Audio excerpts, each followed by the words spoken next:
It's been 32 years since the original Candyman with Tony Todd was released, so to celebrate its anniversary of the film, I'm going to review not just the first, but also the second and third films in what I call the Tony Todd Trilogy, since I'm reviewing horror movie franchises.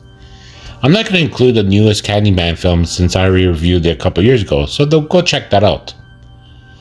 Candyman is a 1992 American Gothic supernatural black horror film written and directed by Bernard Rose, starring Virginia Madsen, Tony Todd, Xander Berkeley, Casey Lemons, and Vanessa E. Williams. Based on Clive Barker's short story The Forbidden, the film follows a Chicago graduate student named Helen Lyle, played by Madsen, and her best friend, Bernadette, played by Lemons, who are both doing a thesis on urban legends and folklore, which lead them to the legend of Candyman, the ghost of an African-American artist and son of a slave who murdered in the 19th century for the relationship with the daughter of a wealthy man. Why do they call him Candyman, you ask? Well, he gives out candy bars to children with razor blades in them to remind them that the residents that he's not a sweet ghost. Get it?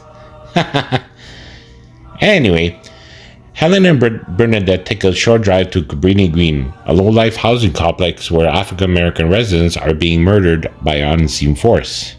They first take pictures of graffiti all over the walls of the building and eventually meet a young woman, Anne-Marie McCoy, played by Williams, one of the victim's friend, and initially tells Helen and Bernadette that she's fearing for her and her baby boy, Anthony, by the legend of Candyman. Candyman was played by Tony Todd, and after watching this film, Todd is an amazing actor. His deep and sinister voice was a great choice for Candyman. They cast him again in the two sequels, which he did great, and Philip Glass composed a score in which he did a tremendous job. Along with the cinematography by Anthony B. Richmond, who did a great job with the overhead shots of the city, this is a cult classic. I mean, I even own it on DVD, and this is the only one I own since I never watched the sequels until now. Oh yeah, I almost forgot, Ted Raimi, the brother of Sam Raimi, had a brief cameo in this film. It's funny since I just reviewed the Darkman franchise. Ted Raimi, of course, is a great cameo actor.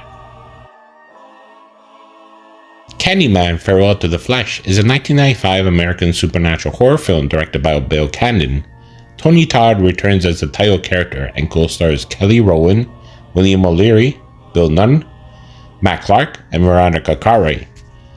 It is a sequel to the 1992 film Candyman, which was an adaptation of Clive Barker's short story The Forbidden. Its plot follows a New Orleans schoolteacher who finds herself targeted by the Candyman, the powerful spirit who murders the son of a slave who kills those who evoke him. This was a great sequel for different reasons, the first being Tony Todd returning as the murderous spirit Candyman, and is great as always. I forgot to mention how the wardrobe of Candyman in the last one, it's him in a trench coat made of wool. In this one he wears a black trench coat, which I love.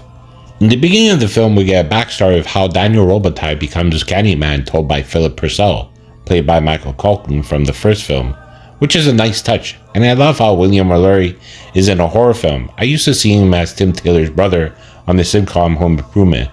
Philip Glass returns once again to compose the film, and uses the famous Candyman theme throughout.